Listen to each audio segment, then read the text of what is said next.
Okay. Okay. What a good-looking group that is. Okay. We had a motion on the withdrawal on Senate Bill 895. Let's do that one more time. All in favor of the withdrawal of 895, raise your hand. All opposed? That is now officially a withdrawn piece of legislation. So let's just go to the top of the page and starting with Senate Bill 4, and we're just going to walk our way and work our way through the list. So Stacy, why don't you refresh our memory on this emergency piece of legislation from Senator Kagan and Ferguson? Well, Senate Bill 4, charitable organizations, charitable donation and tax exempt status, revocation, keeping charities, nonpartisan act of 2026. This committee voted out this bill favorable with amendments. It went upstairs to the Budget and Taxation Committee, who sent down an amendment back to this committee. You find that on page 4 of your packet. And essentially, this would make the first violation just a warning, and the penalties would start to kick in for a second or subsequent violation. Senator Kagan, is that amendment good? I was fine with the Budget and Taxation Committee. I think. Thank you. I was fine with the amendment from our friends in Budget and Taxation. There was some concern about the penalty. We had reduced it from $5,000 to $1,000, and so Budget and Taxation made it even clearer that the first time, if there were an infraction, would be a warning. So we want, this is not to be punitive. This is to protect our 41,000 nonprofit organizations if there is action at the federal level. And that's the only way it goes into effect. Move the amendments. Okay, we have a motion on the B&T amendments. Is there a second on the B&T amendments? Second from Senator Washington. Okay, any further discussion on these amendments from B&T? Okay, seeing none, all in favor of the Budget and Tax Committee amendments, raise your hand. Anyone opposed?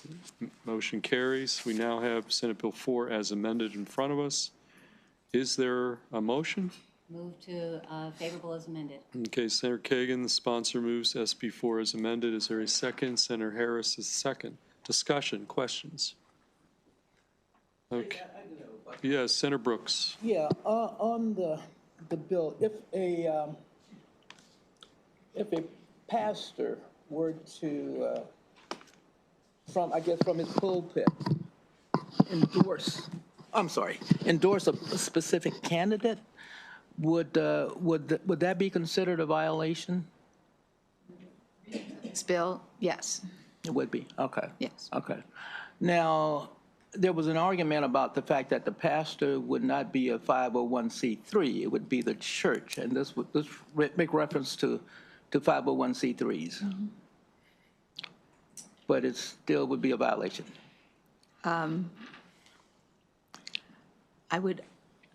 I'm not going to make a. Okay. I want to be careful on that because yes. It would probably depend on the pastor's representation of him being the head of the church or being in the leadership of the church, mm-hmm. or any of those types of status within the church. Because somebody told me that it would be like the board. The board would be the leadership, the governing body of the church, and the pastor would be just like an individual.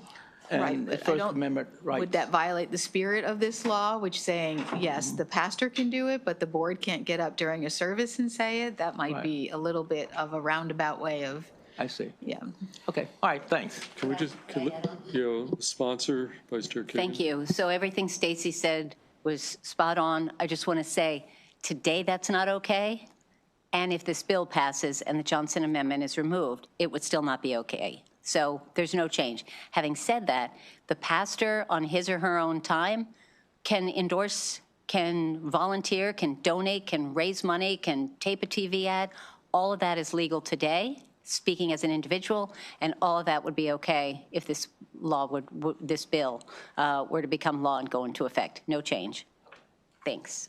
Okay, let's Senator Watson, then Senator Harris, and then Senator Washington. All right, so let me just give my opinion about this bill, because I'm adamantly opposed to this bill. And as I said before, I think it stifles communities' discussions in a black church. So I went to church this Sunday, and after this president decides to act like a monarch and go to war not because of a congressional act, but because he felt like it, there was a significant sermon and discussion about what's applicable, what's not applicable, times of Armageddon, Babylon, and all these things. Now, afterwards, I was brought up on stage where I was introduced to the congregation, along with the pastor's son. And the pastor said, now I'm going to take my pastor hat off and talk about my son, who I want you to support for the next county council membership. And that's what he said. Now, everybody who supported him and helped knock on doors, stand up. We thank you so much for your support. And these are the kind of conversations that happened just this Sunday. And I don't see nothing wrong with it, because we need change, not just in my county, but we need change in this country. But those tough discussions happen in a black church. And if they don't happen in your church, then that's your church's business. But I don't think that this should apply to churches at all, because the original Johnson Amendment was not made for churches. It was made because two nonprofits decided to take offense against then Senator LBJ and did not support him in his reelection. And unfortunately, churches were roped in because they are designated 501c3s. A pastor can endorse from the pulpit. The church is not the pastor. The church is the board of the church. And so we can make these distinctions all day long and talk about what you do for one, what you do for the other, and all of this stuff. I think the bill is bad, and it's trying to solve a problem that does not exist. It's been over 20 years, I did my research, where a nonprofit had to take some action against them for being politically active. And so there you have what I intend to do, is vote against this bill. Thank you. Okay, we'll go next to Senator Harris, then Senator Washington. Yeah, so I was just going to pretty much echo one of the things that Senator Watson mentioned, as well as Senator Brooks and Stacey. You can help me with this piece here, because I think that's where the piece, I think a lot of folks get confused, and I try my best to explain that to so many people throughout the past couple of years about when it comes to church and endorsements. And if a pastor obviously was to get up and say, I endorse Senator Brooks for president, right? That's him saying that as an individual. I mean, he did not get up and say that the First Baptist Church of the Maryland General Assembly endorsed Senator Brooks for president. He said, I support Senator Brooks for president. So that is not a violation, because he is speaking just because he has the mic at that particular time. Does not mean he is speaking for the church, right? He is speaking for himself. Now, yes, he is a leader of that congregation, he or she. Same thing goes for our fraternities, right? Same concept, right? When someone from our fraternity supports any candidate, they're not supporting it based off of the fraternity. They're supporting it based off themselves. It just so-called happened that they are in a fraternity. So I just think that part, we just need to understand that piece moving forward, so that we don't confuse what's right and what's wrong, because what we believe they're doing is still right, but what we're trying to portray to the folks out there that is wrong, and it's not accurate in my opinion. So. Okay, we're going to welcome back Senator Washington. Here's your chance to reacquaint yourself with your committee on. Excellent. It's wonderful to be here. I also want to say, I meant to say this before we started, but I really appreciate all the texts and the flowers and the good feelings that help me towards my healing. And so I'm just happy very much to be here. I think I have just some clarifying questions. This is about the tax status of the organization. This bill is, maybe I could ask. And so certain taxable or nonprofits, they get certain exemptions from federal taxes. And what's the for that. In other words, there's some sort of set of promises for getting the tax exempt status. So I don't know if anyone can answer kind of specifically in exchange of being this category to receive donations and to be tax exempt, actually both often in state and local taxes and not paying taxes on the building, et cetera. What's that in exchange for? Anybody?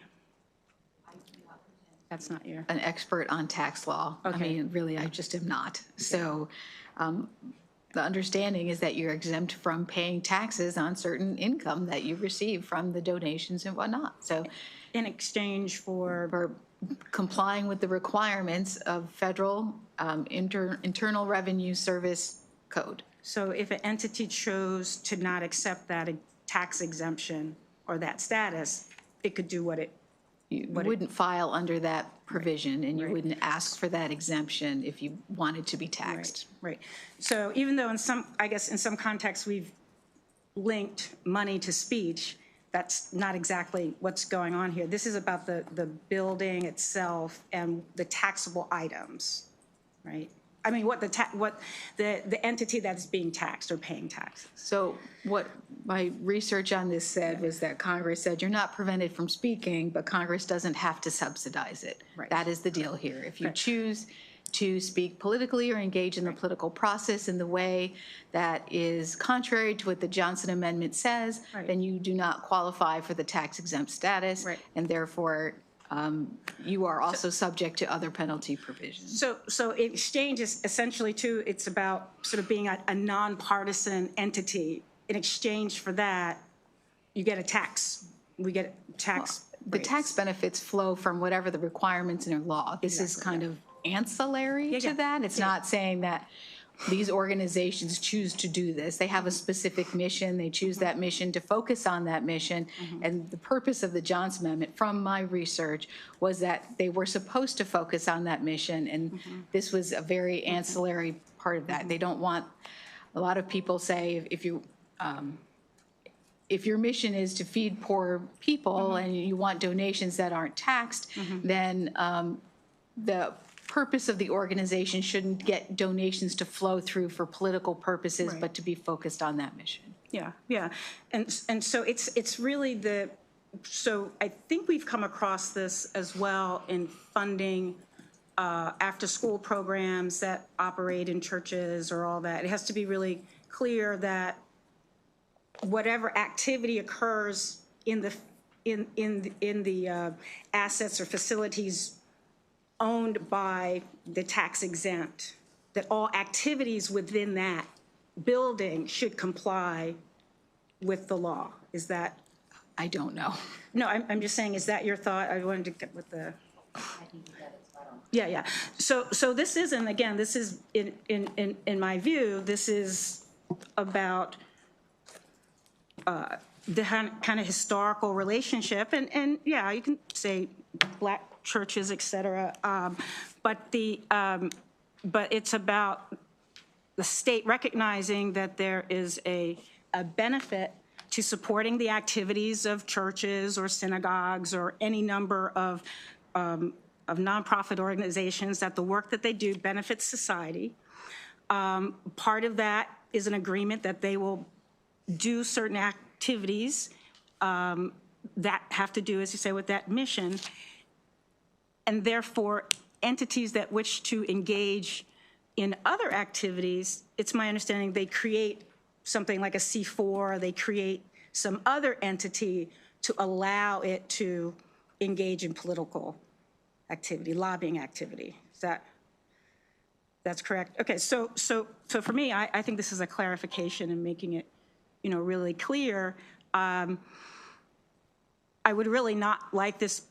For me, it's very clear about the separation of the benefit of tax being non-taxed and the agreement not to participate in a partisan activity that kind of indirectly or directly is subsidized through the state, or in this case, the federal government, because the building in which the activity is occurring is getting that benefit. So I support the bill, and yeah, that's what I'd like to see us vote for it. Okay, let's go to Senator Watson.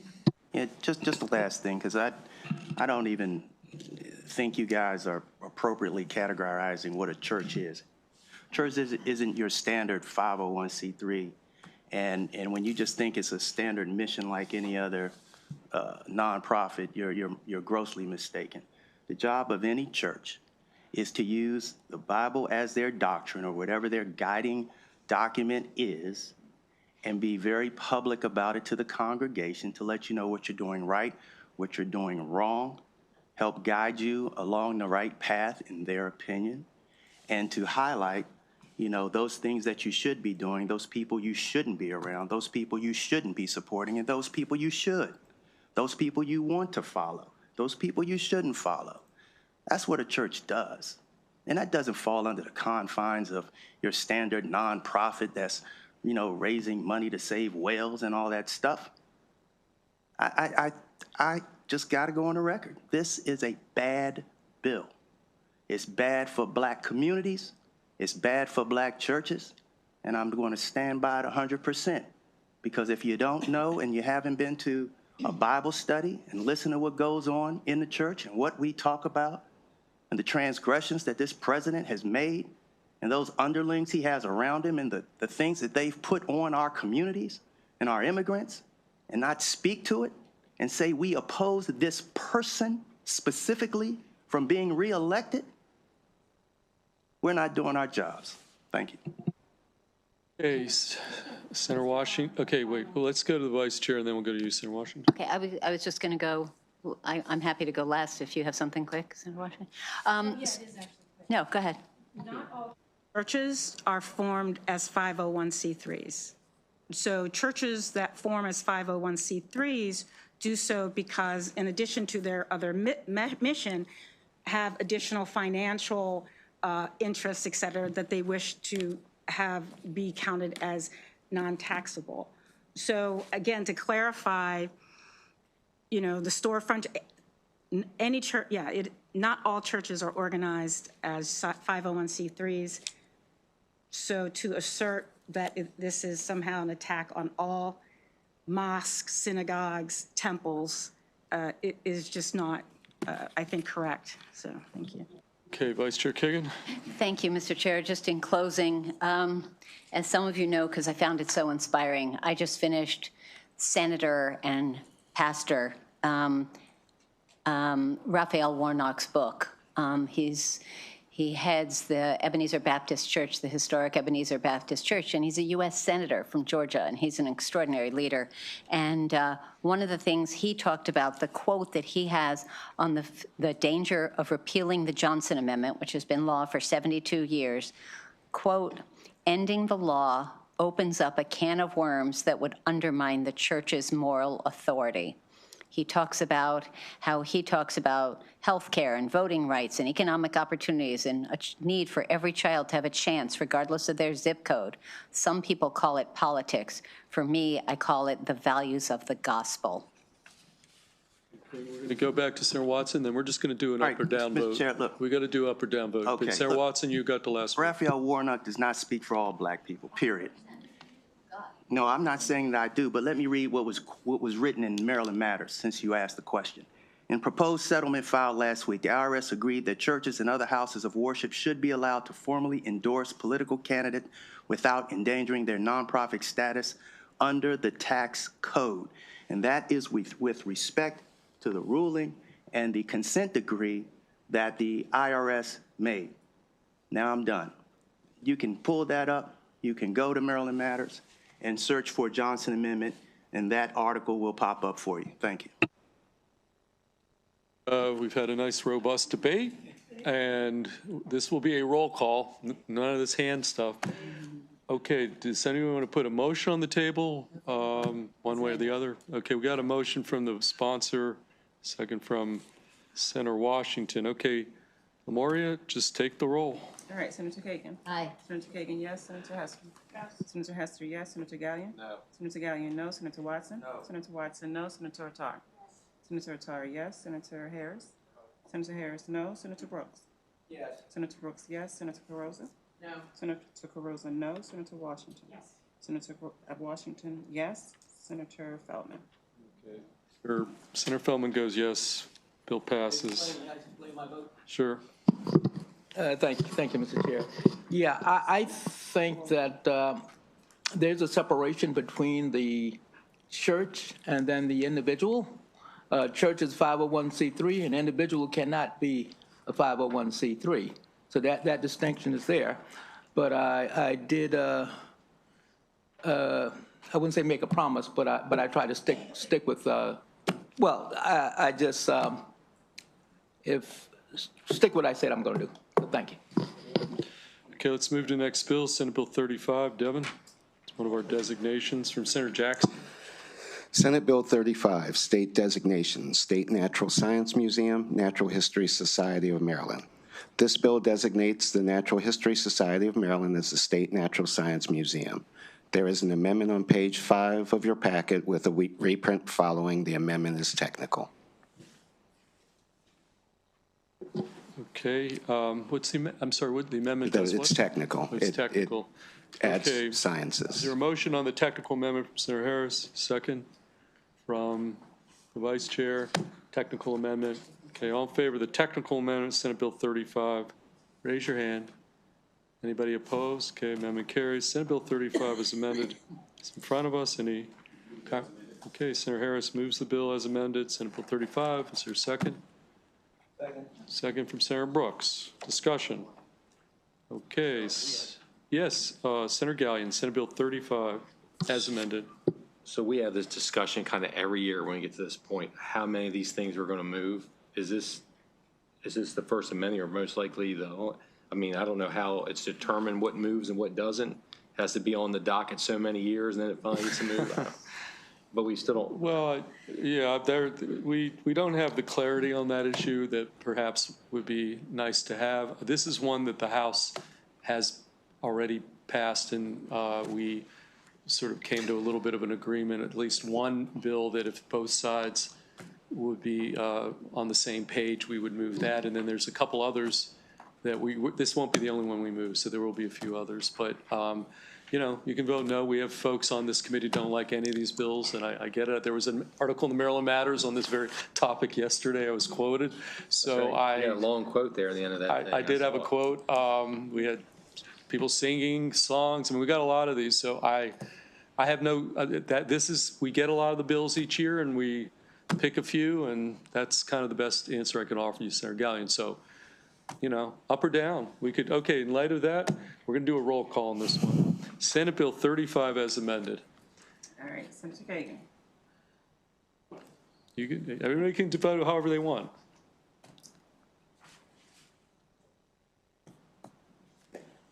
Aye. Senator Kagan, yes. Senator Hester. Yes. Senator Hester, yes. Senator Gallion. Yes. Senator Gallion, yes. Senator Watson. Senator Watson abstains. Senator Attar. Yes. Senator Attar, yes. Senator Harris. Senator Harris, yes. Senator Brooks. Yes. Senator Brooks, yes. Senator Carozza. Yes. Senator Carozza, yes. Senator Washington. Yes, good to be back. Senator Washington, yes. And Senator Feldman. Okay, yes, that bill passes. Let's go to Mr. Senator. Chair? Yes. I want to do what Senator Brooks did last time, which was belatedly explain my vote. I don't like these kinds of bills. I don't think they're the best use of our time, but primarily, they've been closed now for a long time. And I already mentioned to the chair that I hope that we have a site visit there. The House, apparently, former chair, now Speaker, Pena Melnick, brought her committee there, and they were really impressed. So based on that and a conversation with Senator Jackson, I voted yes, but I really would love us to see it. And I look forward to being inspired and educated that this is the right thing to add to our law books. Okay, let's move to Senate Bill 130. Senator Henson. Senate Bill 130, Environment, Water, Individual Submeters. This bill authorized owners, operators, or managers or contractors hired by owners, operators, or managers to install individual unit water meters for apartments and dwelling units.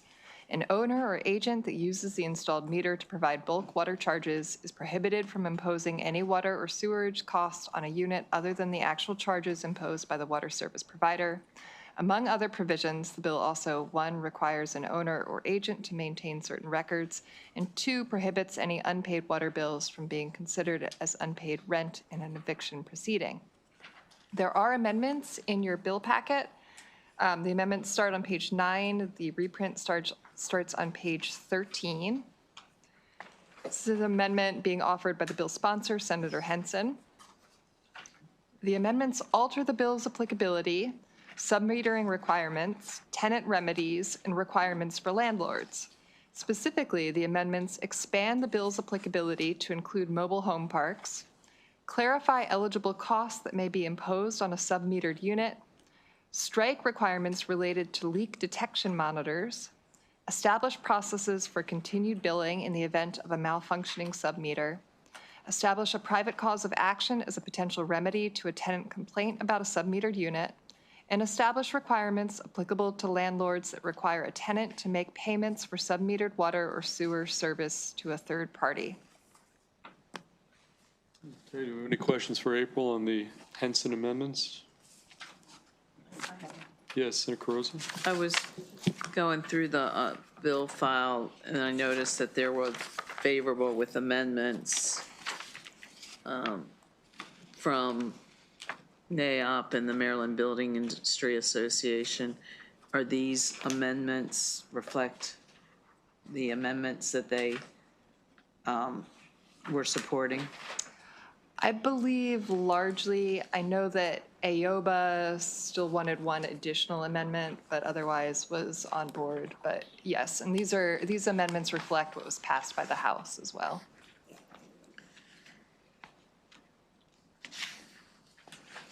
Okay, Senator Carosa, other questions for April? I'm sorry, did you say that that bill passed the House? Yes.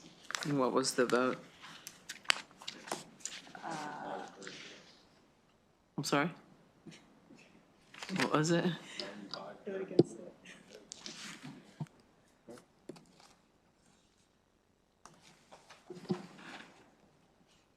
Okay, so Senator Gallion, I'm sorry.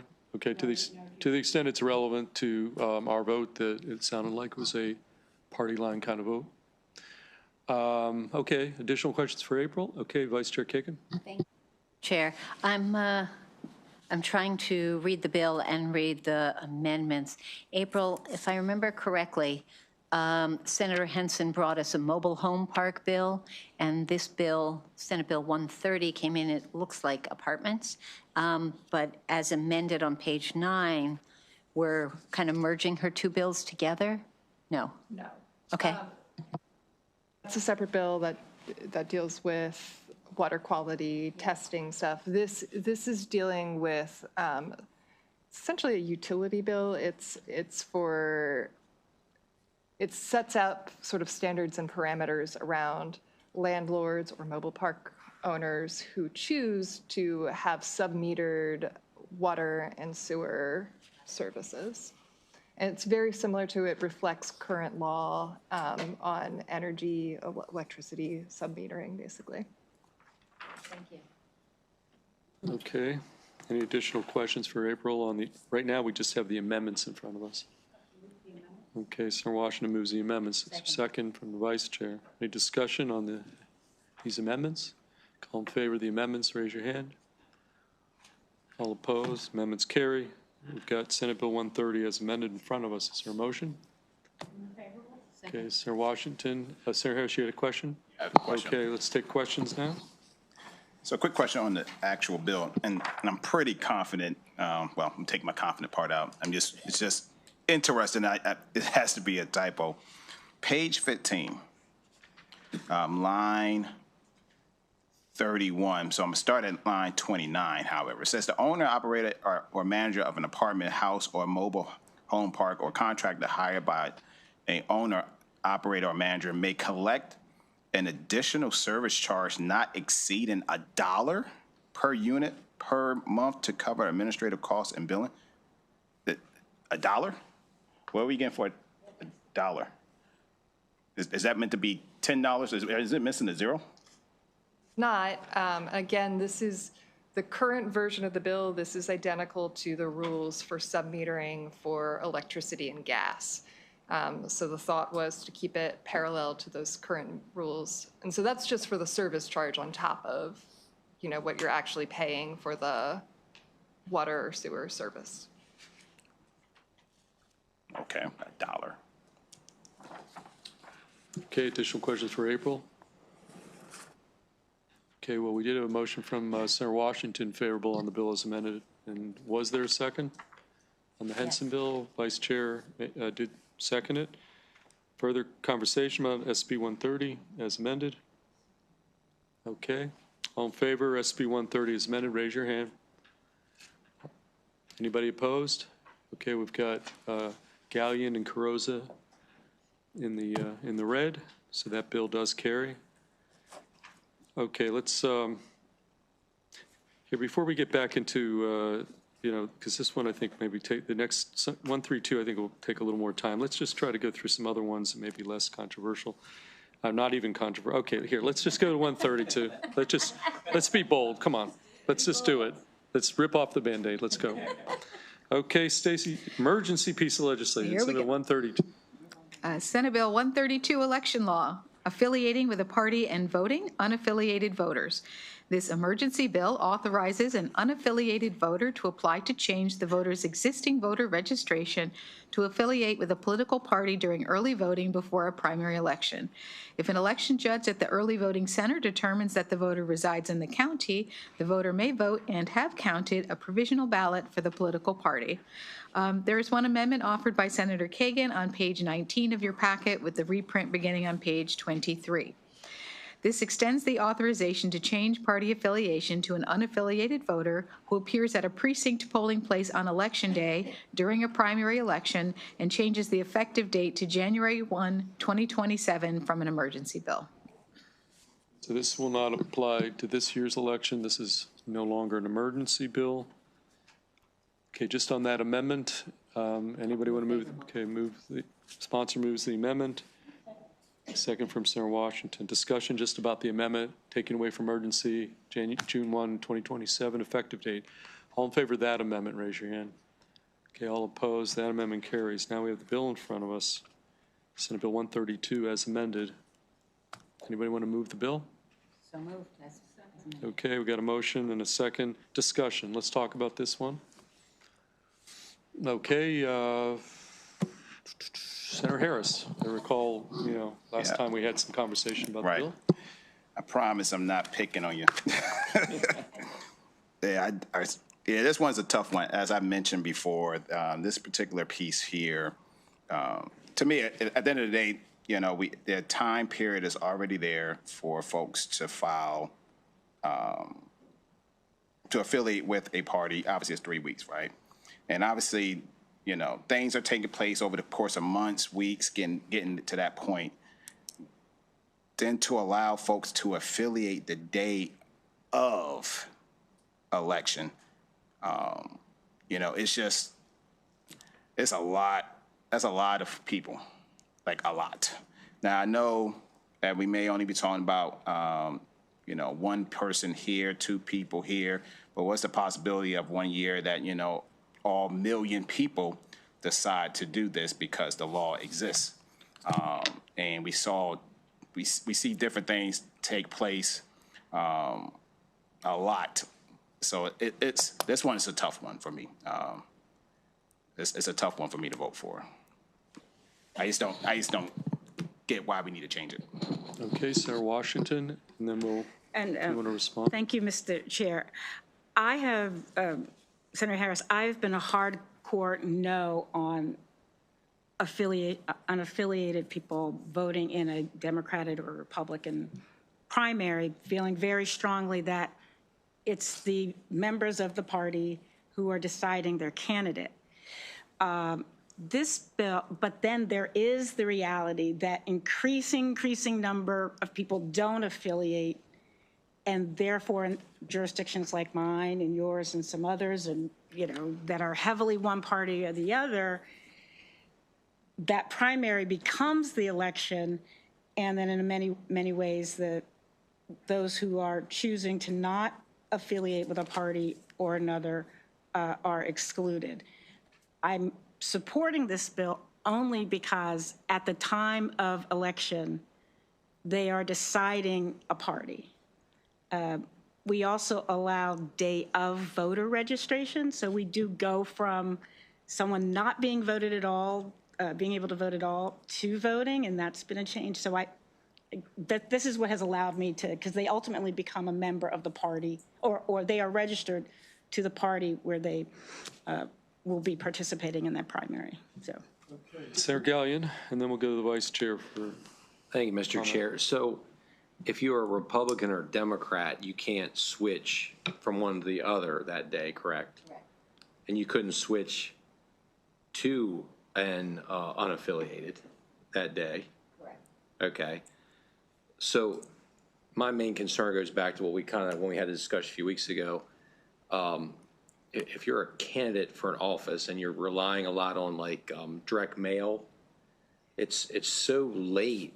Somebody that day. I mean, I know I can't afford to mail to all these independents that might decide at the 11th hour that they're going to switch. So I have an issue with it because of that. Thank you. Okay, Vice Chair Kagan. Thank you. Senator Gallion, let me start with yours. Just as we don't know who just moved into our districts and will register during early voting or on election day, as our law allows, and we're not reaching out to them, we're not knocking on their doors, and we're not mailing to them, we don't know who they are, this will be similar, and a similarly modest number. So the State Board of Elections would have to educate the judges, who would then have to tell unaffiliated voters that now, rather than just being given a ballot for school board, that they actually could vote for president or governor or state senator in a primary. By November, colleagues, this is irrelevant. By November, they can vote a full ballot. This is only about primaries. And as you may recall, I held up a map. 42 of the 47 districts are overwhelmingly bright blue or bright red. We're only talking about 5 districts in the whole state where the primary was decided by less than 60%. I mean, it's really about inclusion. We let people who have been let out of jail. We let people who have just moved here. We let people who are not going to be 18 until the general election. We let them vote in primaries. We're such an inclusive state, and we let people in, and we're talking about almost 1 million voters who are disenfranchised. They are young, they are often first-time voters, they are disaffected with either the lefty lefts in the Democratic Party or the righty rights in the Republican Party. They believe maybe a little bit in each of us, but once they come in and fill out the form, they vote provisionally during early voting or on election day, and then they are in that party. And that would help Republican Party grow from distant third place position right now, and welcome more people. I do want to just mention that this bill, as amended as we have it before us, passed the House already. I need my glasses. 110 to 26. It was bipartisan, and I did a really quick look through, Senator Croza, Senator Gallion, that you can see a bunch of Republicans voted for this precise bill because they think it's good. I don't think so, but I'm happy to send you this. Okay, let's not get too hung about House votes. But anyway. 11 independent votes here, and so whatever the House did or didn't do, we're going to do our own thing. Okay, let's go, let's get Senator Brooks involved, and then we'll go to Senator Washington. Thanks, Chair. And Senator Harris. As I've articulated before, I do have some concerns about the bill, and primarily I just think it's a way of gaming. My county executive won by 11 votes, doing the primaries, 11 votes, And I think if we had perhaps, those type of independents coming in. But it could have gone the other. He could have been higher. But then again, it could have been lower as well. And I'm just thinking there's the possibility, I guess I should say, of the system being gamed a little bit, and you just can't really sort of get a feel on exactly, you know, where you are. And I don't know how effective those polls would be at that particular point. So Let's go. And then Senator Washington, then we may just do like we did last time, call the roll and do it. Senator Harris. Appreciate it, Mr. Chair. So one of the things, I mean, obviously, we have a lot of folks that we know of that are unaffiliated, and they like being unaffiliated, right? On purpose. They have a habit of saying, I'll wait till November. So I wouldn't say that all of them are disenfranchised. There's some that legitimately want to be unaffiliated. My question is a follow-up question from what Senator Gallen mentioned is, I don't know if anybody has the answer to this question. If I'm a Democrat, right, what's my timeline to switch to become an unaffiliated? Today. More than 21 days in advance. 21 days in advance. 3 weeks, more than 3 weeks, and a lot of our voters are not paying much attention by then to go and fill out a form and switch parties officially. So if I was unaffiliated and I decided to become a Democrat the day of the primary, for the general, I have, what's 21 days prior to the general, or am I stuck in? Nope, when in the general election in November, we can all vote for whomever we want. Correct. I'm a registered Democrat, I can vote for the Republican if I think she or he is a better candidate. Got it. So that's This is only about primaries. Yeah, exactly. That's the part that I'm afraid of, right? And so we've seen this happen in other places where folks literally game the system, right? You know, I'm afraid you put this in place, you're gonna have some folks who are unaffiliated that do lean towards one way or the other, trying to game the system by setting up another person that they believe will lose in a general. And so it's just, and it's so many, like in my area alone, in my district alone, there's 24,000 unaffiliated voters. And so I'm just trying to, I just think this opens up a can of worms that we don't want to do, just my opinion. Senator Washington. Mr. Chair and colleagues, what Gallion said and what Senator Harris said, again, makes this a very difficult decision and a situation. Certainly, I remember when we moved to mail-in ballots, my mailing, I felt like, oh my goodness, I'm going to have to mail to this whole other group of people. My campaign bill is going to go up. But I think I have to agree that expanding to, allow absentee ballot on demand was good for our democracy, et cetera. And so it is that tension between what's in my self-interest as a candidate, as wanting to support certain candidates, understanding the economic disadvantages that some candidates might experience, with my sort of policy, my beliefs in removing barriers. So, I guess I just wanted to say that I still am going to support it, but I share strongly the concerns, and in this case, just from a sort of pragmatic, but not policy perspective, I'd be voting against my interests, but I think ultimately voting to allow more people to participate. Let's go to Senator Hester. Yeah, no, I wanted to say that I've got two girls, and when they get their driver's license, they're allowed to register. I think a lot of young people are currently undecided because they've lost faith in both parties right now, and getting a teenager to try to change 3 weeks in advance of something is difficult. And so I've got 40% of my district right now is unaffiliated. And so I'm going to be voting in support of this bill. I think I think we need to listen to people who are kind of in the middle. Okay, any additional questions? Okay, seeing none, do we have ever field a motion on 132? I don't recall. Do we have a motion? Okay, you want to move your bill?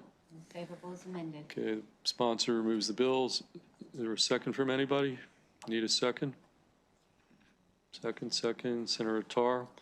Okay, let's do a roll call on Senate Bill 132 as amended. I think we flushed out the issues. All right, Senator Kagan? Aye. Senator Kagan, yes. Senator Hester?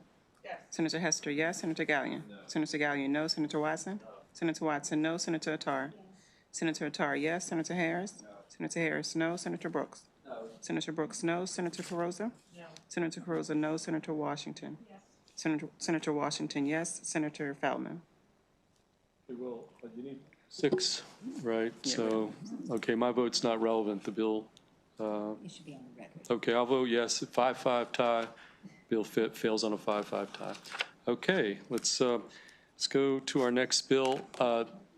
Devin, since you only have one other bill on here, and I really just noticed that. You should have told me that. So let's go to page 2, and we're going to go to Devin's bill, Senate Bill 270, Senator Carozza's bill, so that Devin maybe can go home. Okay, Senate Bill 270, Devin, from Senator Carozza. Senate Bill 270, Public Service Commission Full Cost and Benefits Analysis of Sources of Electricity Generation. This bill requires the Public Service Commission to conduct a full cost and benefits analysis of sources of electricity generation in the state as it pertains to natural gas, nuclear, offshore wind, and energy storage.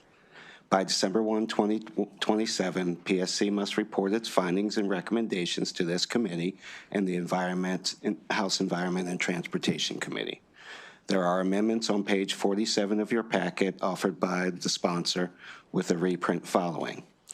The amendments define what it means to be a levelized full cost system cost of electricity, and then add solar combined with energy storage as items to be studied under the provisions of the bill. Okay, Senator Carozza, you want to add anything about your amendments that Devin just? Wanted to add that those amendments were suggested by the Public Service Commission. And I move the amendments. Okay, Senator Carozza moves her amendments that she got from the Public Service Commission. Is there a second? Second. Second from Senator Brooks. Discussion? All in favor of the Carozza amendments to the Carozza bill on Senate Bill 270, raise your hand.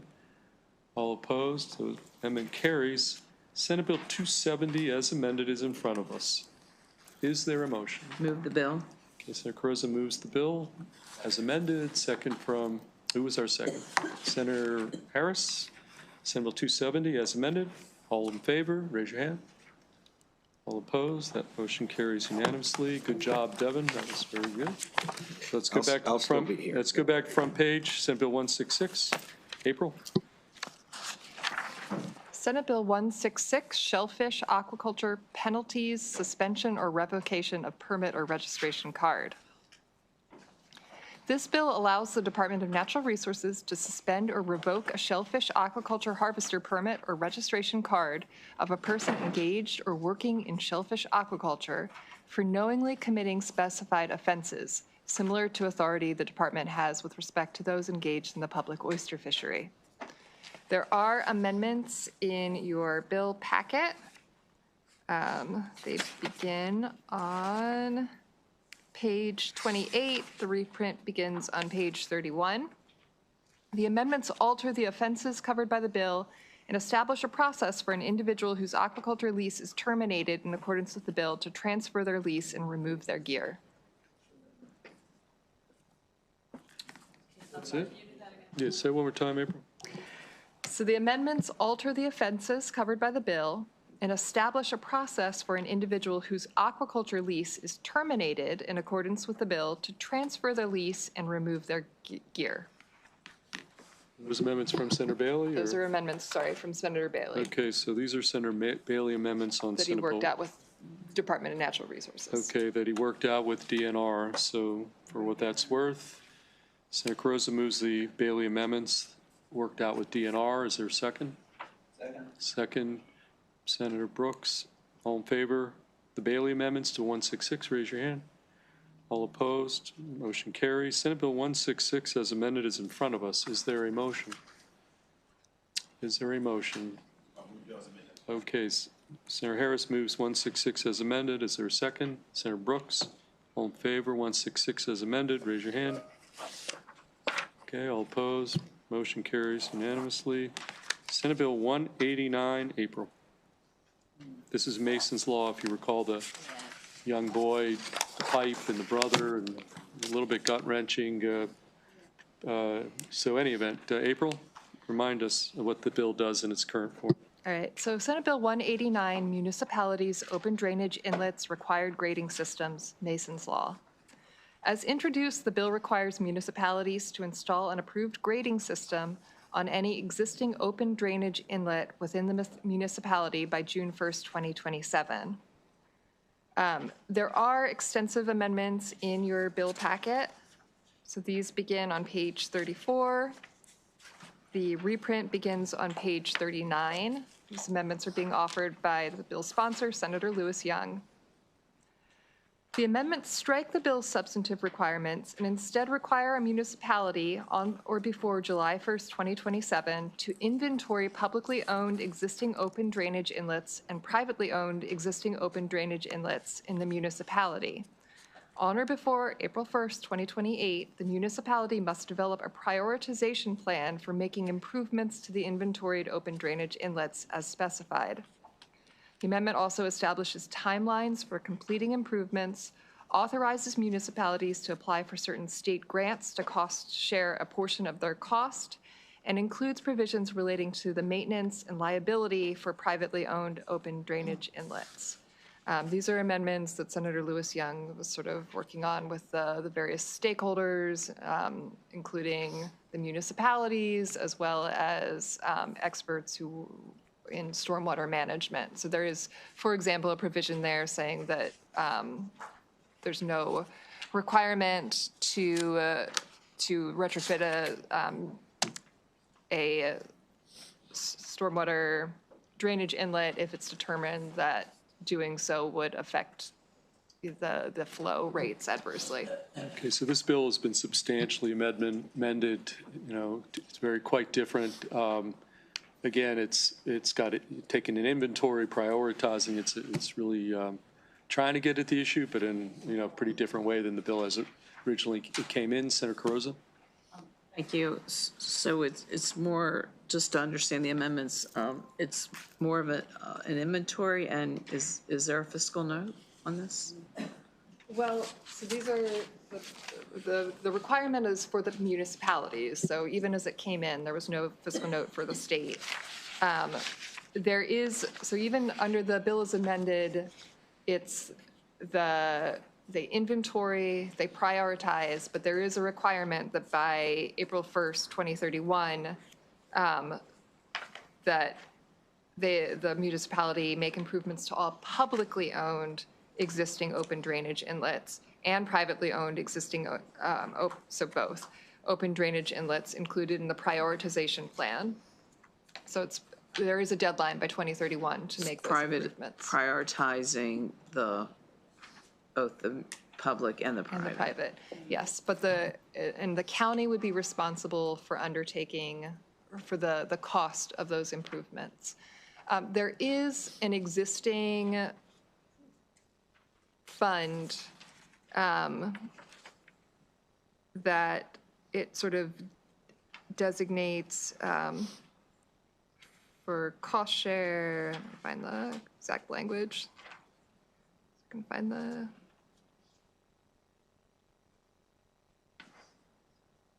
A municipality may apply to the Comprehensive Flood Management Grant Program to cost share a portion of the installation cost. I will just add, the House has, I believe, they haven't moved it yet, but is considering an amendment that would actually set aside a certain proportion, that's an existing program, for the uses, for these upgrades. The Senate sponsors' idea is that we move. She would like to push the bill in its current posture, and we can consider, because that will create a fiscal note, because it is setting aside state funding for this purpose.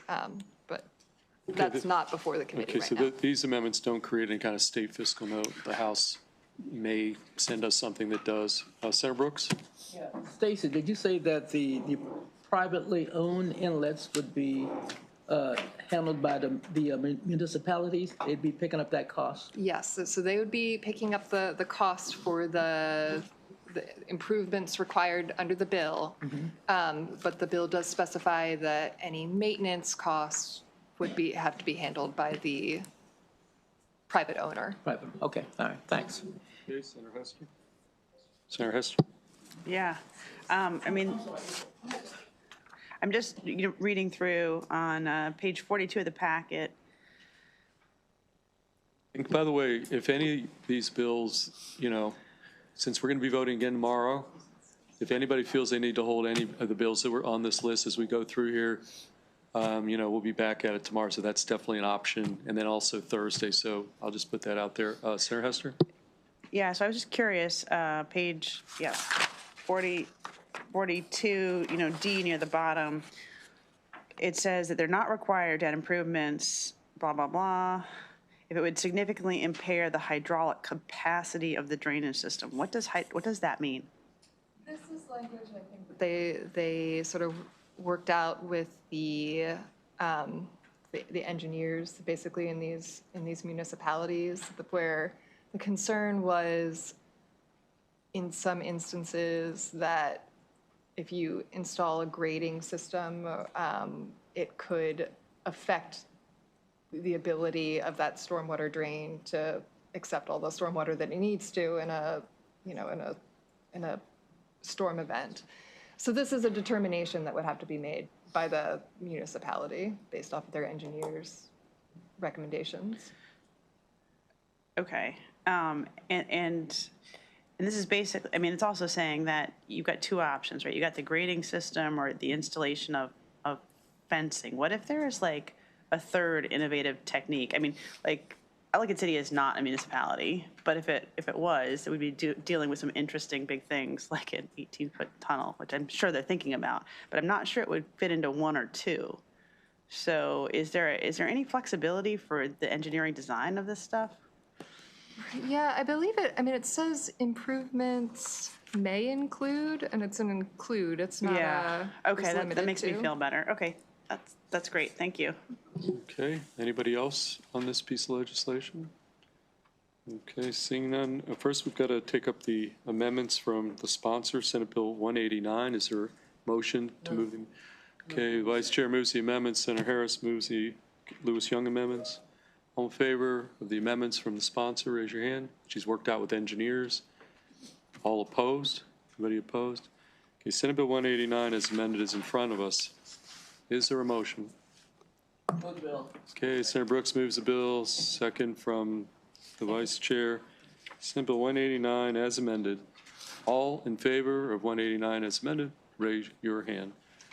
All opposed? Motion carries unanimously. Let's move to Senator Quarterman bill on Senate Bill 212. Stacy? Okay, we're going to hold 212. Okay, we're not going to go to Brooks. We're going to hold it till tomorrow. Senator Brooks bill, Senate Bill 266. April? Senate Bill 266, Local Government, Regulatory Powers, Regulation of Tree of Heaven. As introduced, this bill authorizes the governing body of a county or municipality to regulate through an ordinance tree of heaven, including by prohibiting a person from 1, selling trees of heaven, 2, planting trees of heaven, and 3, allowing trees of heaven to grow on the person's property.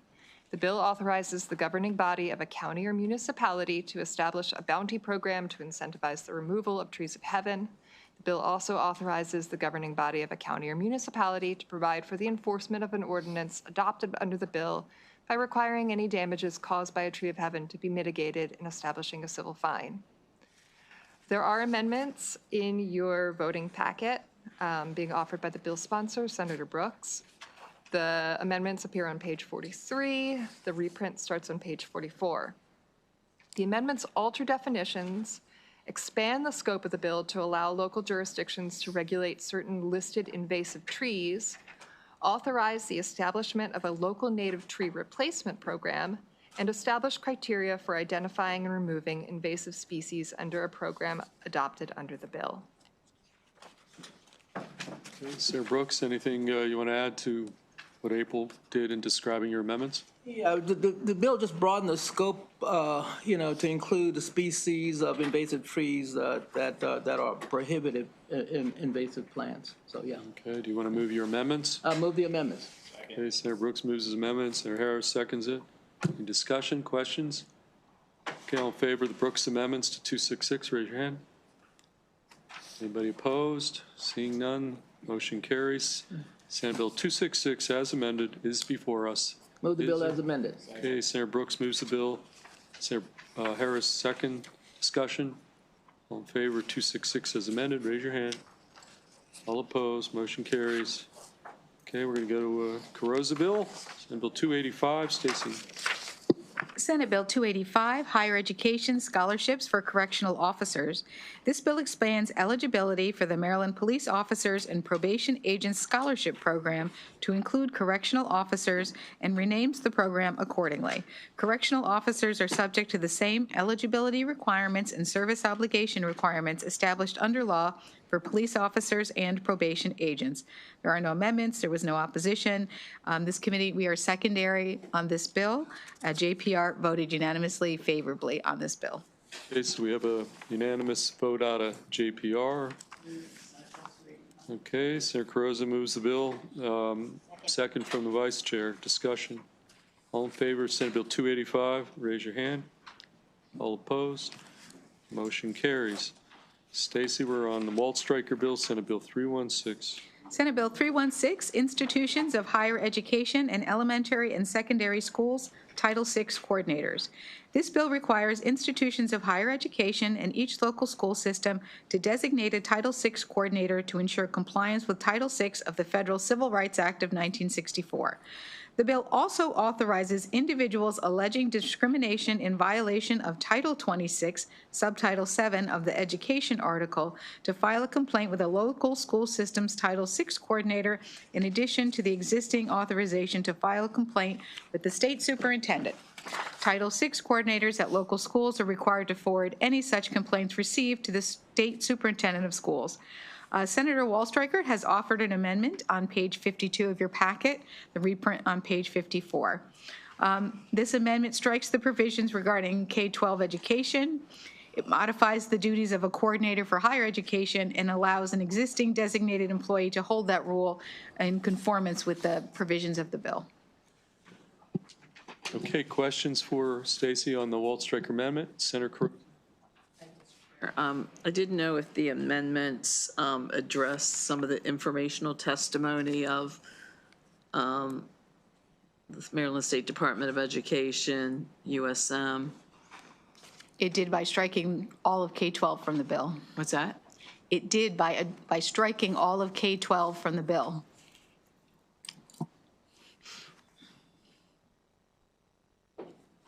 Okay, K through 12 is stricken from the bill, which at least addresses some of the folks that you talked about.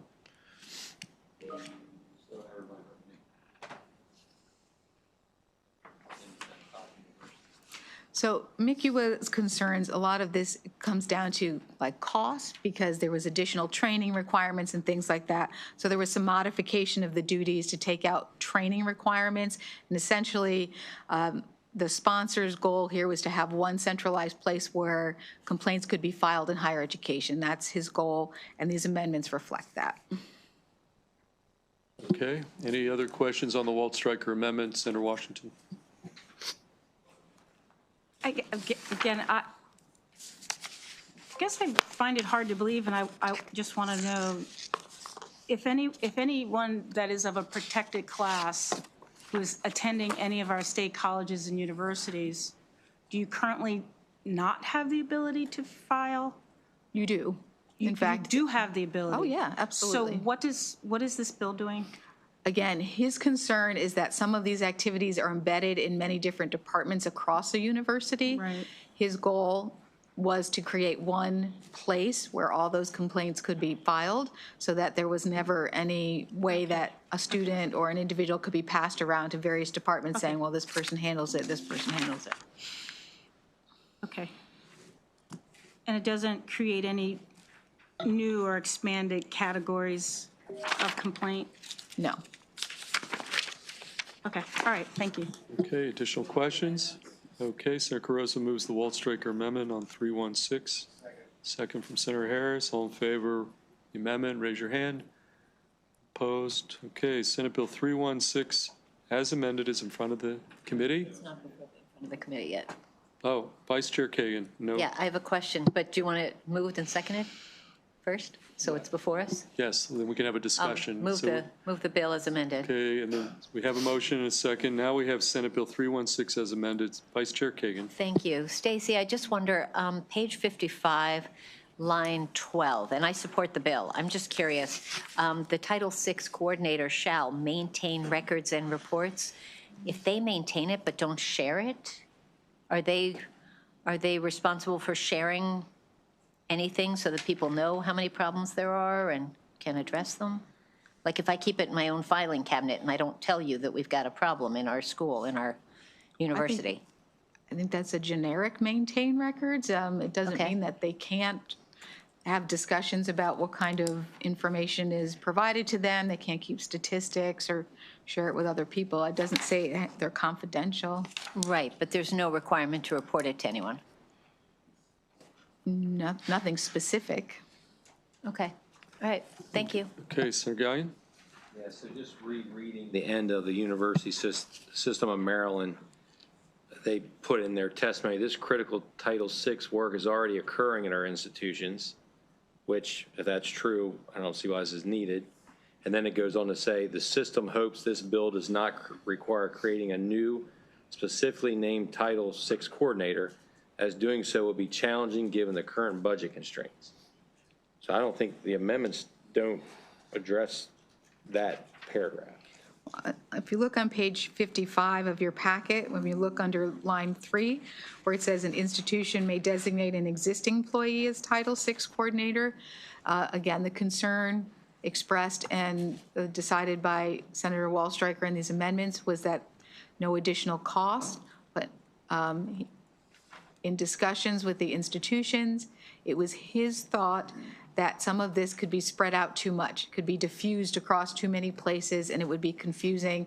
And there remained a concern about passing people around to various, well, this person handles that, and that person handles that, and it never get addressed. That was what his goal was in doing these amendments. So if a current staffer then would take the title, I guess, of this role, Yes. they have to do that in addition to whatever else they're already doing. They could be doing this and don't have that title. They could, yes. So, I mean, that if that's what the university would choose, yes. Senator Washington. Yeah, so I have a concern around our universities are already under, not to say underfunding, but not prioritizing, Title IX enforcement, for example. Typically, it'll be one person, they're doing the Title IX, they're doing the disability, they're doing all the things. So I do have a concern that this position would do that as well. And this is a shall, where we've stripped the K-12, but the amendments maintain that all systems of higher education, all the universities have to list Title VI as one of the responsibilities of an existing person? They don't have to. A university could choose to hire a new individual to handle these responsibilities, or an individual who's currently doing many of the duties in the bill could be just designated as that now as required. Yeah. And do we have similar requirements around Title IX? I don't know. I don't know. I would like to, I think I'd like to understand if that's the case. We shouldn't privilege one title above others, and so if there is a way to hold and check that out. Okay, we've had to ask for a hold on this bill. Yeah, Let's just move on. We'll take this back up tomorrow. Okay, Senator Augustine bill, Senate Bill 324. Stacey. Okay. Senate Bill 324, Higher Education, Public Senior Higher Education Institutions Direct Admission Program. This bill establishes a direct admission program at participating public senior four-year higher education institutions for eligible high school students who meet the college and career-ready standard beginning in the 27-28 academic year. The Maryland State Department of Education and the Maryland Higher Education Commission must jointly establish a process for notifying MHEC of each high school student in the state who has met the CCR standard each school year. MHEC must administer the program through its financial. However, admission to an institution under direct admission program does not guarantee a student placement in any specific program or specific college, school, or functional equivalent at the institution. Senator Augustine has amendments. They're on page 57 of your packet with a reprint beginning on page 61. These amendments establish the direct admission program to begin the 28-29 academic school year for students who meet the eligibility criteria established by MHEC, MSDE, and the public senior higher education institutions in a memorandum of understanding that at minimum includes completion of the CCR standard and a minimum high school grade point average. It strikes provisions requiring MHEC to generate a certain list of participating institutions for each eligible high school student, requires MHEC, in collaboration with MSDE, to study and make recommendations on the administration of the direct admission program and submit a certain report to the General Assembly on or before July 1, 2027. Okay, any questions about the Augustine amendments to the Augustine bill? Let's go Senator Gallion, then Senator Carosa. So I was looking at so this pushes it back a year to start? Yes, because the fiscal note, I think, is what you're concerned about. Yes. So this is MSDE put in a certain figure because of the CCR standard and certain requirements. After collaboration between the stakeholders with MHEC and MSDE, that was pulled back because the CCR standard only puts students at preparation for their first year of community college or a job. That's the way the law reads about the CCR standard. So it felt, all of the parties agreed, they felt that was inappropriate to be the basis for this. And so they decided that they would collaborate on deciding what the eligibility criteria would be. And then it pushes it back a year, and then MSD's responsibilities don't begin. There's no administration requirements. It's just MHEC. So it pulls it back to like $100,000. Okay, Senator Carosa? I was just trying to better understand the memorandum of understanding. So they're going to establish eligibility criteria for students who would be eligible for the direct admission program.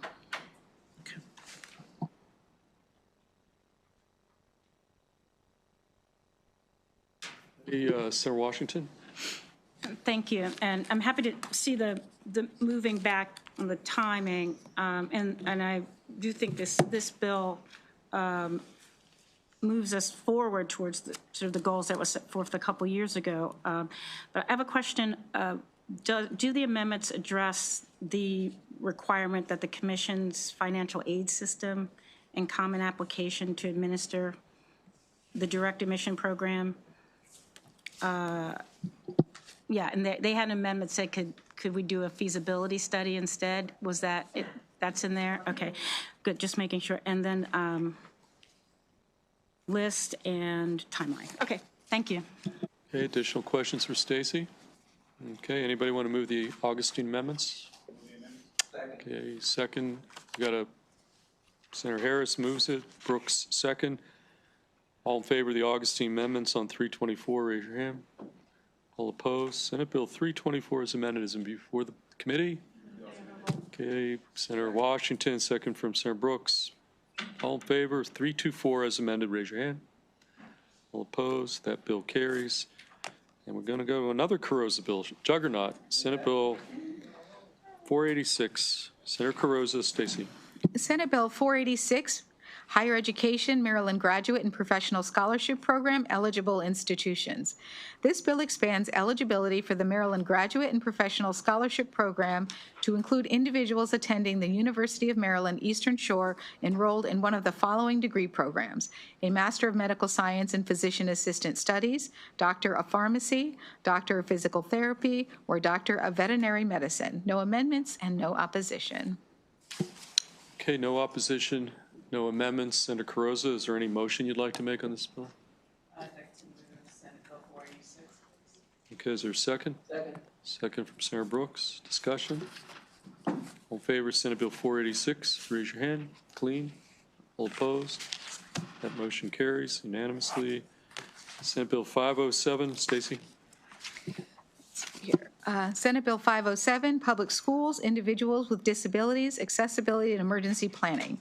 This bill requires each local school system to, as a component of required regular safety evaluations of each public school, identify and, if necessary, develop solutions for issues of accessibility for individuals with disabilities.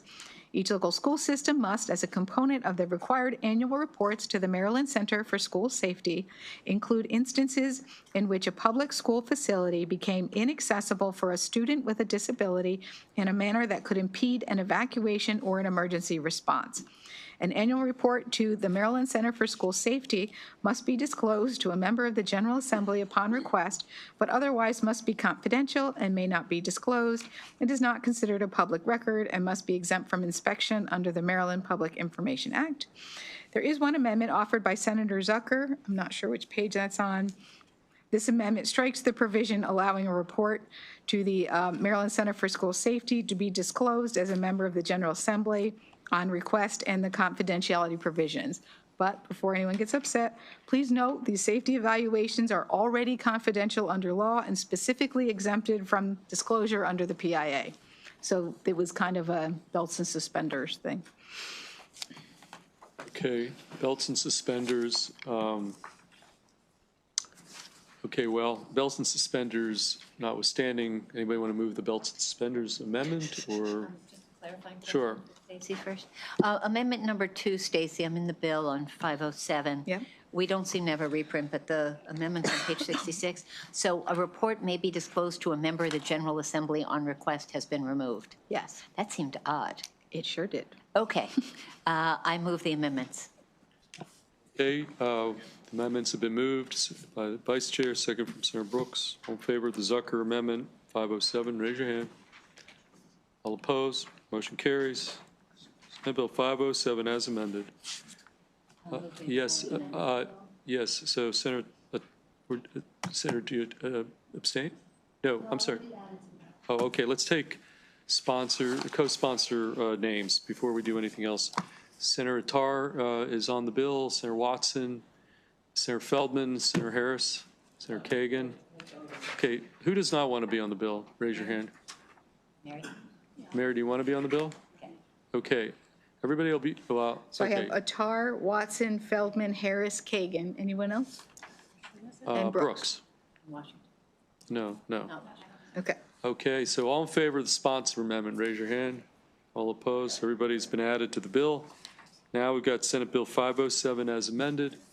Is there a motion? Okay, Senator Brooks moves the bill. Is there a second? Second from Senator Harris. All in favor of 507 as amended, raise your hand. All opposed, motion carries. Okay, let's go to our last page. Senator Hayes, Senate Bill 554. Stacy, Baltimore City matter. Let's see here. Senate Bill 554, Baltimore City Board of School Commissioners Appointment Process Alterations. This bill repeals provisions of law establishing the Baltimore City Public School Board Community Panel. The bill also requires appointed members of the Baltimore City Board of School Commissioners to be subject to confirmation by the Senate of Maryland. This requirement applies only to appointed members and members appointed to fill a vacancy after the bill's effective date. There are 2 amendments in the package, and you should know there's a local letter approving both of these amendments. The first one on page 67 is from Senator McCray, and this establishes a $10,000 compensation for members of the Baltimore City Board of School Commissioners, except for the student member. A student member who completes a full term must be granted a scholarship of $10,000 to be applied to costs associated with higher education or a registered apprenticeship. The second amendment being offered is from Senator Ferguson, which is on page 68 with a reprint on page 73. This amendment requires the mayor to hold a public hearing to select qualified candidates for appointment to the board. It provides for the timing of notice of the hearing and groups that may be given opportunity to present their views. A group listed in previously may submit its preferred ranking of board candidates to the mayor before appointment. The mayor may not appoint a member within 7 days of the public hearing, and all appointments are subject to confirmation by the Senate. This Baltimore City, do we have a delegation letter? Yes. Okay. Okay, on this Baltimore City bill, questions? Yes. Just looking at the bill folder, I know it's a local bill, but man, there's a lot of unfavorables. Did the amendments kind of help with some of that, or could the chair of the delegation maybe give us a little insight into that? Because it's unusual to see a local bill with this much UNFs. So in this capacity, I'm speaking, I guess I'm pressing the will of our delegation, right? So these were an attempt to address it. I don't know that it fully addressed all of the issues, and I can explain that more when I cast my vote. But I think that it's a delegation. It was favorable. The entire delegation voted for it. I think we admit that we could do some more work on it, that there was some information that we weren't aware of during the hearing, but this is ultimately what was passed. Okay. Okay, any other on the local Baltimore City delegation matter? Okay. Well, does the delegation chair want to move the bill? Yes. Okay. Second from Senator Harris. Okay, on this one, okay, Delegate Attar, this is one you wanted to be abstain. Okay, okay, let's take a, let's go do, where'd the vice chair go? Okay, let's just take a roll call. All right, Senator Hester. Yes. Senator Hester, yes. Senator Gallion. On this local bill, yes. Senator Gallion, yes. Senator Watson. Yes. Senator Watson, yes. Senator Harris. I'm sorry. Senator Attar, you abstain. Senator Harris. Wait, a no or an abstention? No, okay. Senator Attar, no. Senator Harris. Senator Harris, yes. Senator Brooks. Yes. Senator Brooks, yes. Senator Carrozza. Yes. Senator Carrozza, yes. Senator Washington. As chair of the delegation, for to move out of committee to the floor, I'm voting yes. Senator Washington, yes. And Senator Fountain. Okay, yes, the local Baltimore City delegation matter carries with one dissenting vote. Let's move on to Senator Simon Ayre, Senate Bill 588. Bill 588, Natural Resources Complementary Fishing and Hunting Licenses Alterations. This bill modifies provisions authorizing or requiring the Department of Natural Resources to issue complementary anglers licenses, Chesapeake Bay and coastal sport fishing licenses, recreational oyster licenses, and hunting licenses to specified individuals, including specified veterans, with the changes establishing consistency among the provisions. The bill also requires that DNR compile specified statistics on hunting licenses, primarily complementary hunting licenses, and establishes that commemorative lifetime hunting licenses that were issued until December 31st, 2011 are not transferable. There is an amendment in your bill packet from Senator Simon Ayre. The amendment is on page 80. Reprint starts on page 82. The amendment strikes provisions that would have extended complementary recreational oyster licenses to various categories of non-residents and makes other minor clarifying changes. The amendments also clarify the applicability of certain caps on the number of complementary anglers licenses and hunting licenses that may be offered to certain government officials under existing law. Okay, any questions on about the Simon Ayre amendments, Senate Bill 588? He represented that there is no longer any opposition to the bill and that kind of thing. Is that to your knowledge? Okay, this bill, this amendment, apparently there is no opposition. So Anybody want to move the Simon Air amendment? Okay, Senator Harris, second from Senator Gallion. All in favor of the Simon Air amendments on Senate Bill 588, raise your hand. All opposed? Okay, motion carries. Senate Bill 588 is amended. Senator Harris moves the bill. Senator Carrozza second. Senate Bill 588 as amended. Raise your hand if you are in favor of the bill as amended. All opposed? Motion carries unanimously. Stacy, Senate Bill 648. Senate Bill 648, Local School Systems, Educator Screening, Educator Identification Clearinghouse, School Personnel Vetting and Hiring Transparency Act. This bill requires the Maryland State Department of Education to register each local school system in the state as an associate member of a national membership organization that provides access to the Educator Identification Clearinghouse and to pay an applicable fees and dues associated with the membership. Each local school system must utilize the clearinghouse through national membership organization to screen each individual who receives, on or after October 1, 2026, an offer of employment for an educator position that requires a license. In addition, each local school system must ensure that each individual who receives such an offer applies to the appropriate license after the offer of employment and before the start of employment, and obtains the appropriate license before any interaction with children. Nothing in this bill may be construed to impair or affect existing statutory provisions against hiring or retaining individuals convicted of specific crimes, including child sexual abuse. There is one amendment offered by Senator Hedelman in your packet on page 88. This amendment allows for provisional license flexibility by striking the requirement that a license be fully issued before any interaction with students. And it alters the date by which local school systems must use the clearinghouse to screen each individual who receives an offer of employment to August 1, 2026, instead of October 1, 2026. Any questions on that amendment, Senator Carrozza? Thank you. I saw that, I think it was both the superintendents and the Maryland State Department of Education were favorable with amendments. Those are the amendments that Okay. they Thank you. requested. Okay, additional questions? Yeah. Vice Chair Kagan? Thank you, Mr. Chair. Stacy, I remember this bill from last year. Could you tell us what happened? Because I remember, I defended it on the floor. Did it pass the Senate and die in the House or committee? Yes, it didn't make it all the way through. Okay. Is this identical to last year's other than this amendment? I don't think so. I think there was much stakeholder adjustment and discussion to make everybody understand what was happening here, and everyone was fine once these amendments were offered. Okay, great. Okay, so Thank this is you. a kumbaya Move the set of amendment. amendments. Vice Chair moves the amendments. Second? Second from Senator Harris. All in favor of the amendments, raise your hand. All opposed. 648 as amended. Is there a motion? So moved. Vice Chair moves. Senator Brooks is second. Senate Bill 648 as amended. All in favor, raise your hand. All opposed? Oh, I'm sorry. Abstain. I Okay. need to read more about it, but I don't want to block it moving forward. Okay, motion carries, but there's an abstention from Senator Washington Lamore. Okay, back to Senator Carrozza, Senate Bill 709. Stacy?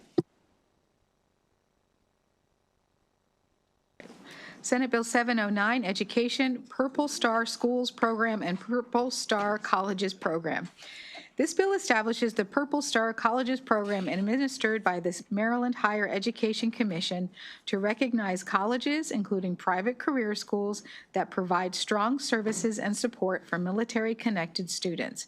To qualify, a college must at minimum designate a staff liaison to perform specified duties, create an easily accessible web page with pertinent resources, maintain a transition program led by students as appropriate, and offer professional development for staff on issues related to military-connected students transferring to new schools. The bill also changes the definition of military-connected student for purposes of the Purple Star Schools program. There are no amendments, and I didn't see any opposition. Okay, Senator Carrozza, no opposition, no amendments, thoughts? Senate Bill 709, clean, is moved by the sponsor. Second, Senator Brooks. All in favor, SB 709, clean, raise your hand. All opposed, motion carries. Let's go next to Senator Hester bill, Senate Bill 720. Senate Bill 720, Education, Artificial Intelligence, Guidelines, Professional Development, and Collaborative, Artificial Intelligence Ready Schools Act. This bill requires the Maryland State Department of Education to provide guidance on artificial intelligence to local school systems, educators, parents, and students through an online platform. Local school systems must adopt an AI policy aligned with the guidance within 120 days of its release.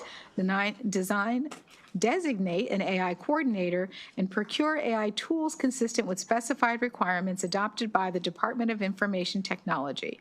Each year, Morgan State University or another four-year institution of higher education in the state must support MSDE in evaluating and certifying AI tools for alignment with state guidelines. MSDE must also incorporate AI literacy into workforce preparation standards by June 1, 2027, promote statewide teacher professional development AI with required teacher compensation, and staff and support the new Maryland AI Education Collaborative on Artificial Intelligence in K-12 education, which must issue specified reports and recommendations. There is one amendment offered by Senator Hester, beginning on page 89 with a reprint on page 95. These amendments alter the components of the guidance MSDE must provide to specified stakeholders to include promotion of AI literacy through computer science education and address how state and federal privacy and accessibility standards apply to the use of AI instruction in schools. It adds parents and guardians to the list of groups that MSD must develop AI guidance for and publish on its website. Requires each local school system, instead of a county board, to designate a certain coordinator and provides for the level of employment. Strikes provisions regarding Morgan State or another IHE to evaluate and certify certain AI tools. Requires MSDE to develop and publish a rubric and other evaluative tools to assist local school systems in the evaluation of AI tools selected for use by those school systems. It strikes provisions requiring MSDE to coordinate with the Maryland Center for Computing Education and others to promote teacher development training in AI. It requires MSDE to provide professional development in AI to educators and school leaders in a certain manner and inclusive of certain information. Adds members to the Maryland AI Education Collaborative on AI in education in K-12 education and alters its duties, and sunsets the collaborative after 2 years. Okay, Senator Hester, do you want to add anything to your amendments beyond what Stacy said?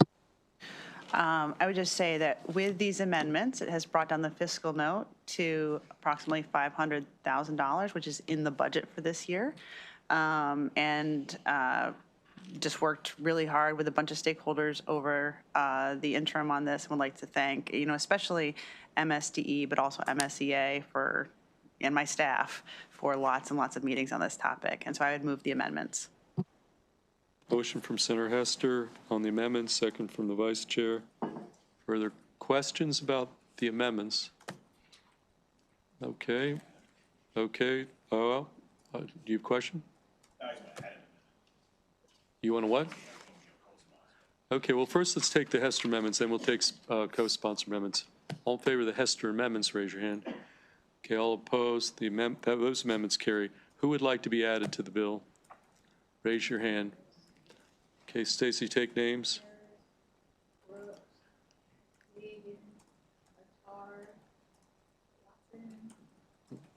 Okay, is Feldman on there? Okay, add Feldman. Okay, all in favor of the sponsor amendments, raise your hand. Okay, those amendments are added to the bill. Senator Harris moves the bill that he is now a co-sponsor on. And a second from the sponsor, Senator Hester. Senate Bill 720 is amended. All in favor, raise your hand. All opposed, motion carries. Two more bills left. Senator King bill, Senate Bill 810. Stacy. Senate Bill 810, Public Schools, School Security Personnel, Immigration Investigation and Enforcement. This bill prohibits public school security personnel from being used at a public school for purposes of or otherwise engaging in federal immigration investigation or enforcement functions under Section 287G of the Federal Immigration and Nationality Act, or producing or sharing information or a document pertaining to student educational records or employee personnel records or any other information about or from a student, a public school employee, or a student's or a public school employee's family or household for purposes of federal immigration investigation or enforcement. Public school security personnel must immediately contact the county superintendent and legal counsel for the school system if presented with a valid judicial warrant, judicial subpoena, or a legal order for the production of information or a document pertaining to student educational records or employee personnel records or any other information about or from a student, public school employee, a student or public school employee's family or household for purposes of federal immigration investigation or enforcement. The bill must be construed consistently with any applicable federal or state and privacy laws. There is one amendment offered by the chair. It's a standalone amendment that was on your desk. It has chair at the top.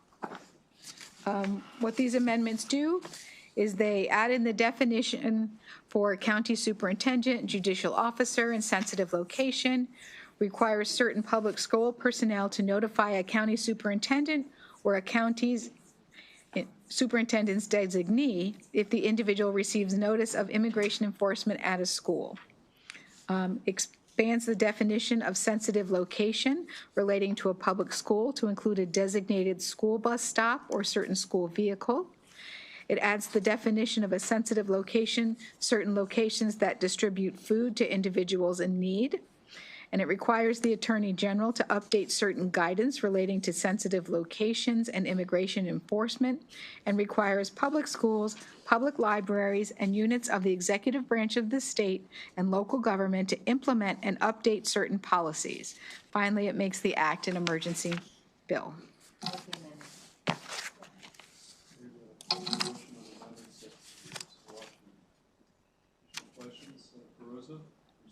Stacy?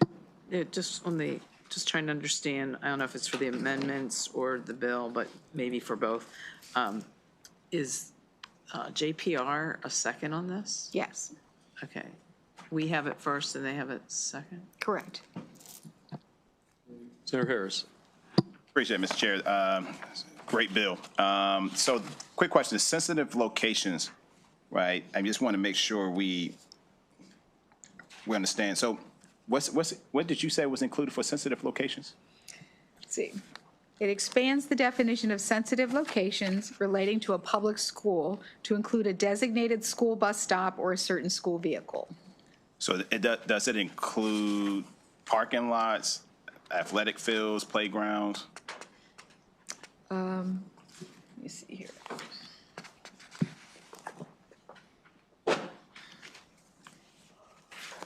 I'm sorry, only reason I'm asking, I watch too much TV.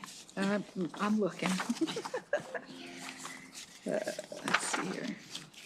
You find my copy of the amendment here. Let's see here. Oh, wait, that's artificial intelligence.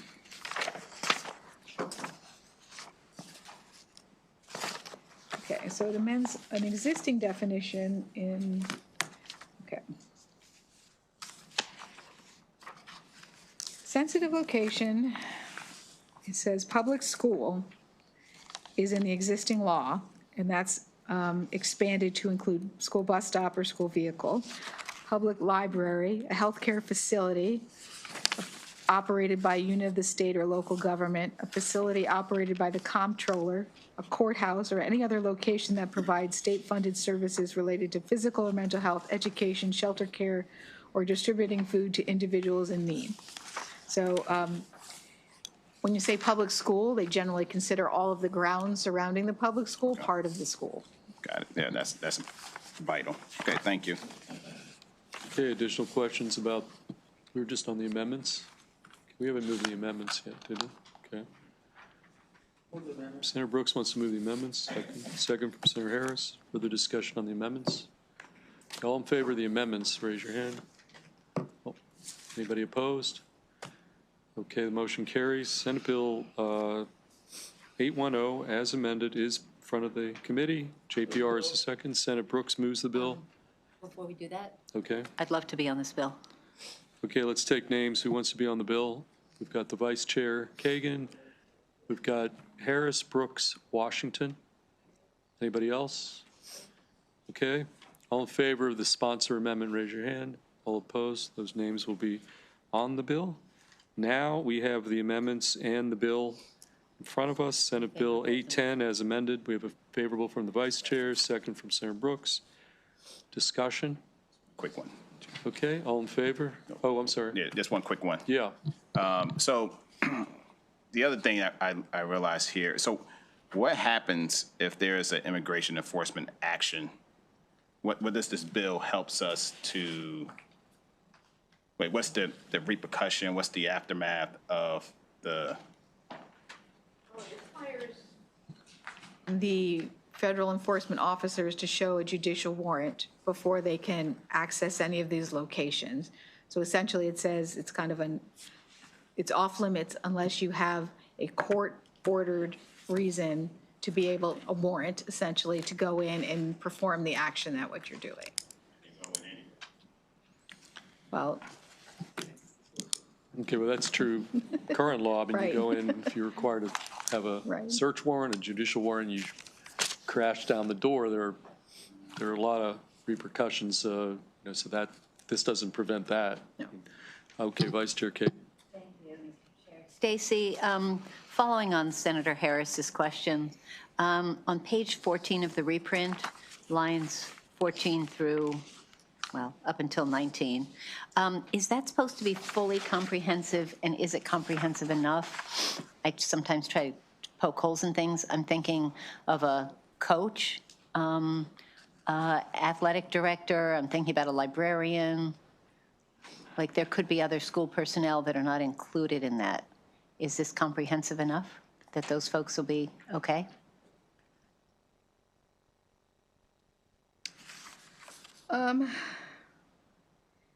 In this case, it says means. So when you say means, it's inclusive of things that are there, and it's not illustrative.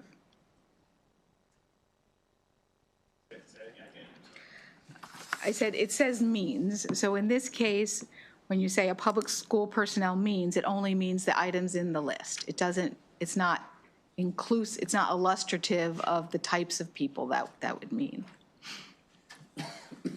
Should there be some other catch-all, or are those two worthy of consideration? Yeah, well, it's not, Stacy doesn't have to, I mean, that's a policy call, right? Okay. I mean, if you want to hold the bill and consider that. I don't want to hold the bill. I think it's a great bill. I just want to make sure that, I mean, students go to lots of different kinds of people as confidants. An officer, an ICE officer could approach someone on a football field, soccer field, or in the library or something. I'm just, Senator Harris, your thoughts? So I agree with the Vice Chair. I think the other I think maybe it should say any staff member of said public school, right? Because you're literally excluding a group of folks. Okay, well, one option, we have two options here before we go to Senator. We could move the bill and then have a discussion and show up on the floor with a floor amendment that makes, or we could take it up tomorrow if you want to think about it some more. I mean, we don't necessarily, we got some options here. Senator, let's get all issues on the table from Senator Tar. What about Senator Tar? Thanks. So the amendment took out courthouse? Yes. Was that requested by someone? It was requested. First of all, the thought is that the JPR is the proper committee of jurisdiction to consider that. But those were the House amendments, and the judiciary objected and requested that JPR not include those.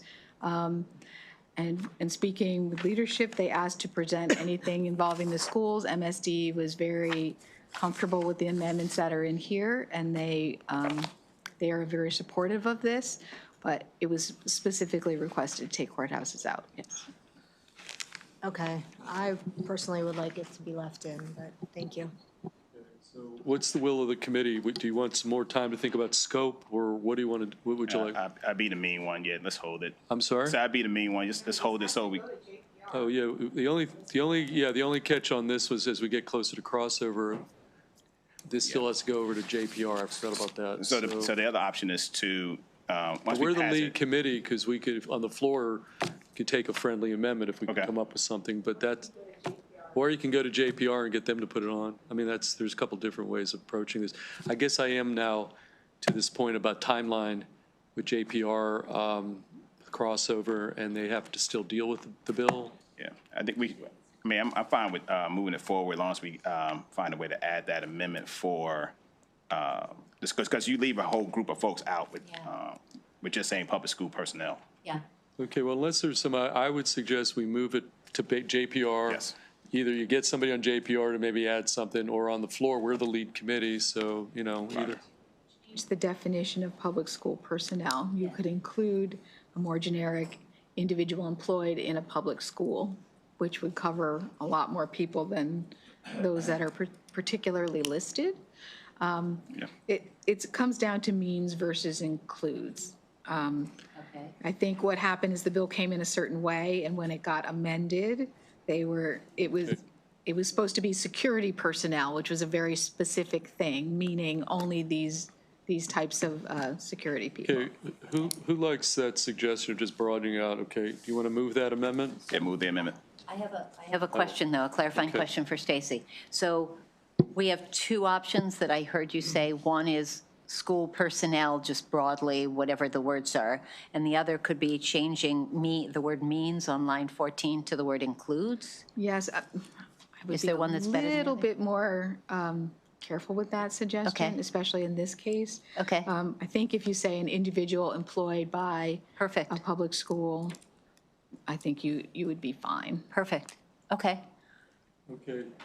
Well, Second. Before we do, okay, we have a motion, a second. Now it's on the table. Okay, it's on the table, Senator Caruso. Had a question. I was looking at page 14 of the reprint and just trying to understand with the school resource officer, I know, at least in our counties, those are deputy sheriffs. What can and can't they do under this bill? Let's see here. Public school personnel, which is the definition they're falling under here, may not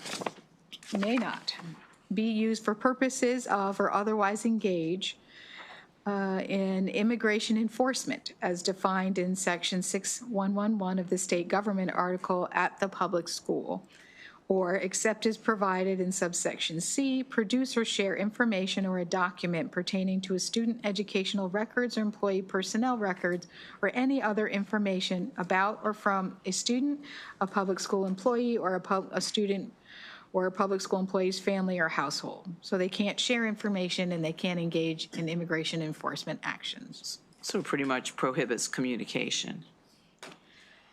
It says they cannot share information or a document pertaining to a student's educational records or employee personnel records or any other information about or from a student or those groups listed.